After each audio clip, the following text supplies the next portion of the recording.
ऐसा कहा जाता है कि महाअवतार बाबा ने आदि शंकराचार्य को क्रिया योग की शिक्षा दी थी और बाद में उन्होंने संत कबीर को भी दीक्षा दी थी। इसके बाद प्रसिद्ध संत लाहिड़ी महाशय को उनका शिष्य बताया जाता है। इसका जिक्र लाहिड़ी महाशय के शिष्य स्वामी युक्तेश्वर गिरी के शिष्य परमहंस योगानंद ने अपनी किताब ऑटोबायोग्राफी ऑफ योगी की आत्मकथा 1946 में किया है। लाहिड़ी महाशय के चमत्कार के कई किस्से हैं, परंतु उन्हें यहाँ प्रकट नहीं कर सकते हैं। फिर किसी लेख में आओ जानते हैं लाहिड़ी महाशय के बारे में 5 खास बातें। 1. महाअवतार बाबा के शिष्य। लाहिड़ी महाशय को महाअवतार बाबा का शिष्य माना जाता है। परमहंस योगानंद के गुरु स्वामी युक्तेश्वर गिरी लाहिड़ी महाशय के शिष्य थे। 2. जन्म। श्यामाचरण लाहिड़ी का जन्म 30 सितंबर 1828 को पश्चिम बंगाल के कृष्णगंगा के घुरनी गांव में हुआ था। योग में पारंगत पिता गौरमोहन लाहिड़ी जमींदार थे। मां मुक्तेश्वरी शिव भक्त थीं।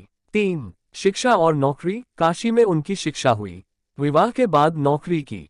23 साल की उम्र में इन्होंने सेना की इंजीनियरिंग शाखा के पब्लिक वर्क्स विभाग में गाजीपुर में क्लर्क की नौकरी कर ली। 4. जीवन परिवर्तन। 23 नवंबर 1868 को इनका तबादला हेड क्लर्क के पद पर रानीखेत अल्मोड़ा के लिए हो गया। प्राकृतिक छटा से भरपूर पर्वतीय क्षेत्र उनके लिए वरदान साबित हुआ। एक दिन श्यामाचरण निर्जन पहाड़ी रास्ते से गुजर रहे थे, तभी अचानक किसी ने उनका नाम लेकर पुकारा। श्यामाचरण ने देखा कि एक सन्यासी पहाड़ी पर खड़े थे। वे नीचे की ओर आए और कहा, डरो नहीं, मैंने ही तुम्हारे अधिकारी के मन में गुप्त रूप से तुम्हें रानीखेत तबादले का विचार डाला था। उसी रात श्यामाचरण को द्रोणागिरी की पहाड़ी पर स्थित एक गुफा में बुलाकर दीक्षा दी। दीक्षा देने वाला कोई और नहीं, कई जन्मों से श्यामाचरण के गुरु महाअवतार बाबा जी थे। 5. योग प्रचार। श्यामाचरण लाहिड़ी ने 1864 में काशी के गरुड़ेश्वर में मकान खरीद लिया। फिर यही स्थान क्रिया योगियों की तीर्थस्थली बन गई। योगानंद को पश्चिम में योग के प्रचार प्रसार के लिए उन्होंने ही चुना। 6. साईं बाबा के लाहिड़ी। कहते हैं कि शिरडी साईं बाबा के गुरु भी लाहिड़ी बाबा थे।